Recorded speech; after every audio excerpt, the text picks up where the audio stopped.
હાલો friends, સ્વાગત છે તમારું મારી ચેનલ કેપી હોમ ફૂડ્સમાં.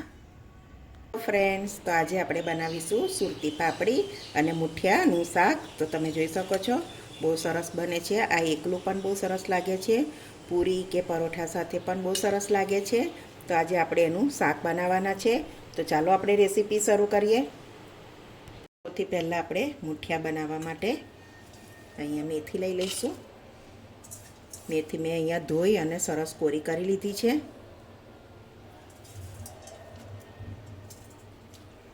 થોડા ધાણા લઈ લઈશું.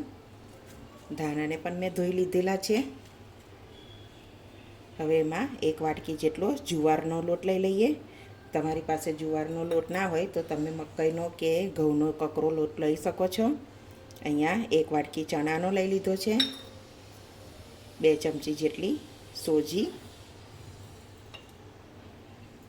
1 ચમચી તલ, 2 મોટી ચમચી આદુ મરચાં લસણની પેસ્ટ. તમે લસણ ના ખાતા હોય તો સ્કીપ કરી શકો છો. સ્વાદ પ્રમાણે મીઠું, 1 ચમચી જેટલી ખાંડ, થોડી હિંગ,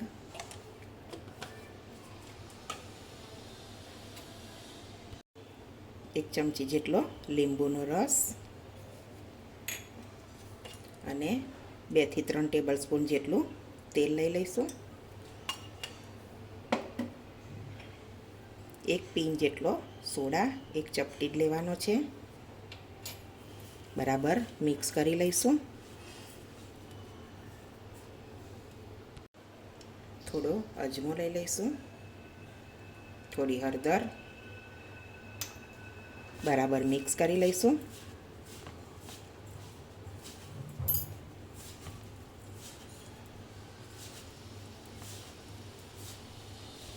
થોડું થોડું પાણી ઉમેરી અને આપણે સોફ્ટ લોટ બાંધી લઈશું. હું અહીંયા લાલ મરચું નથી ઉમેરતી, લીલું ઉમેર્યું છે. એટલે તમારે લાલ મરચું લેવું હોય તો લઈ શકો છો.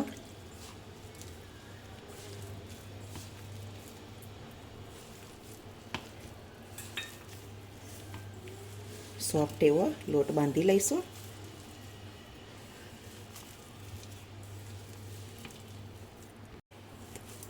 તો આપણો લોટ સરસ બંધાઈ ગયો છે.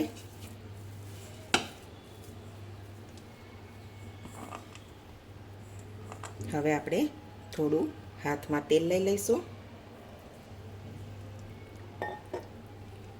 આ રીતે નાની નાની એની ગોળીઓ બનાવી લઈશું.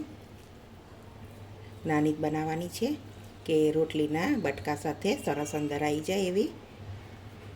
બહુ મોટી નહીં બનાવવાની. તો આ રીતે આપણે બધી બનાવી લઈશું.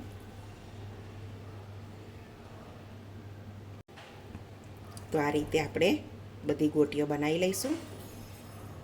તો બધી ગોટીઓ આ રીતે મેં વારીને રેડી કરી લીધી છે. હવે આપણે તેલ તો મૂકી દીધું છે. તેલ સરસ ગરમ થઈ ગયું છે. હવે આપણે અંદર જેટલી મૂકાય એટલી મૂકી લઈશું. ગેસ મીડિયમ જ રાખવાનો છે.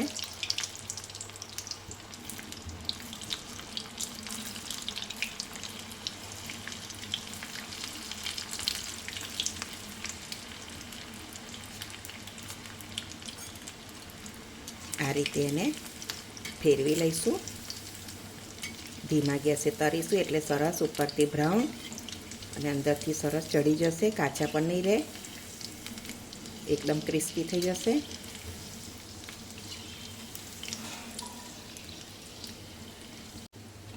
આ રીતે થવા દેવાની. હું હજુ થોડીક બ્રાઉન કલર થવા દઈશ.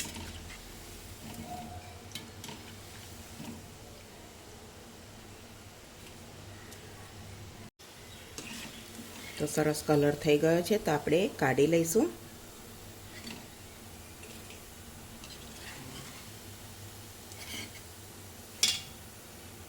બીજા પણ એ રીતે મૂકી લઈએ.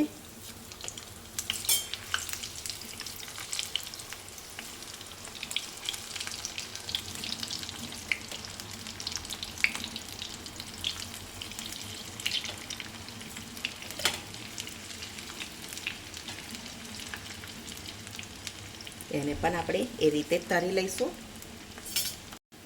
તો બીજા પણ મૂઠિયા આ રીતે સરસ તરાઈ ગયા છે.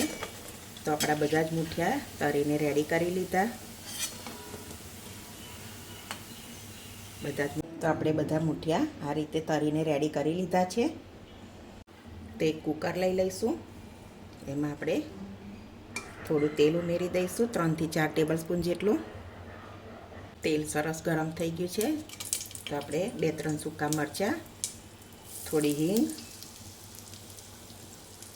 જીરું, થોડો અજમો લઈશું, પાપડી છે એટલે 2 ટેબલ સ્પૂન જેટલું આદુ મરચાં લસણની પેસ્ટ બરાબર સાતળી લઈશું.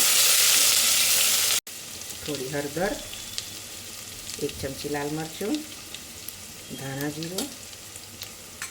હવે આપણે અહીંયા પાપડી લીધેલી છે સુરતી, એ ઉમેરી દઈશું.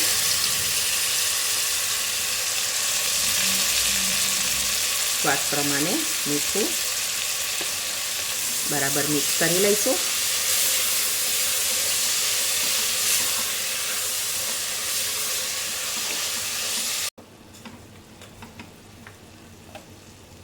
તો હવે આપણે 1 ગ્લાસ જેટલું પાણી ઉમેરી લઈશું.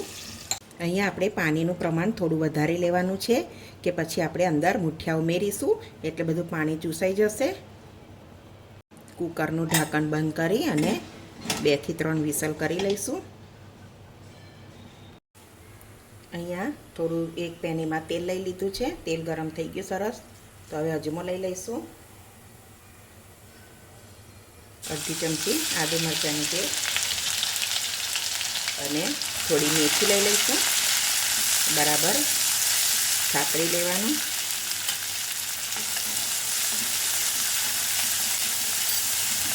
મેથીને બરોબર સાતળી લેવાની.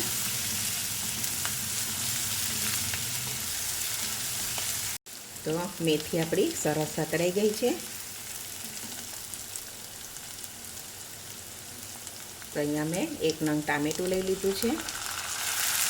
ટામેટાની પ્યુરી બનાવી દીધી, એને પણ આપણે સાતળી લઈશું. તેલ છૂટું થાય ત્યાં સુધી આપણે એને સાતળી લઈશું.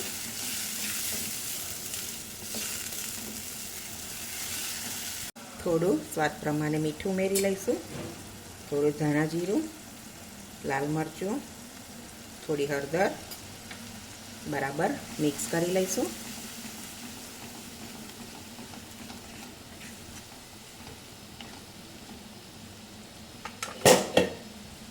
હવે આપણે જે પાપડી બાફી હતી એને અંદર ઉમેરી દઈશું. બરાબર મિક્સ કરી લેવાનું.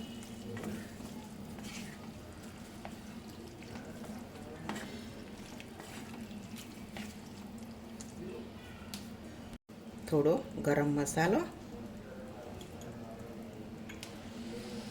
બરાબર મિક્સ કરી લઈશું. આ રીતે સરસ થઈ જાય એટલે આપણે 2 થી 4 જેવા મૂઠિયા આપણે આ રીતે ક્રશ કરી લઈશું કે એનાથી રસો સરસ જાડો થશે. અને બીજા આપણે આખા ઉમેરી લઈશું. તમારે જોઈતા ઉમેરવાના, નહીં તો તમે આમનામ પણ ખાઈ શકો છો.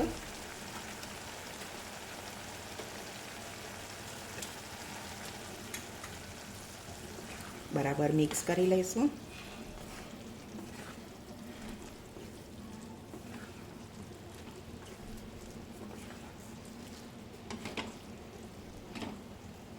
તો આપણે એને ઢાંકી અને 2-5 મિનિટ જેવું થવા દઈશું એટલે બધા મસાલા સરસ મિક્સ થઈ જાય.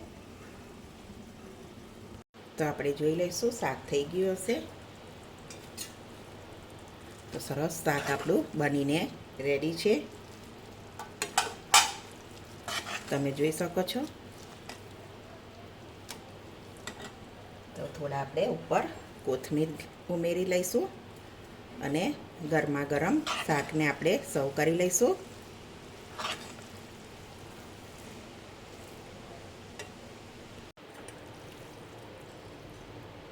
તો તમે જોઈ શકો છો બહુ સરસ બન્યું છે. તો આ રીતે એકવાર ચોક્કસથી બનાવવા જેવું છે. તો આપણું આ સુરતી પાપડી મૂઠિયાનું શાક બહુ સરસ બનીને રેડી થઈ ગયું છે. આ એકલું પણ ખવાય, ઊંધિયા જેવું જ લાગે છે સરસ. પૂરી સાથે પણ તમે ખાઈ શકો, પરોઠા સાથે પણ ચાલે. તો તમે પણ એકવાર ચોક્કસથી આવો ટ્રાય કરજો. તો તમને મારી આજની આ રેસીપી ગમી હોય તો વિડીયોને લાઇક કરજો, મારી ચેનલને સબસ્ક્રાઈબ કરજો, તમારા ફેમિલીમાં શેર કરજો. તો હવે મળીશું એક નવી રેસીપીમાં. ત્યાં સુધી બધાને જય સ્વામિનારાયણ.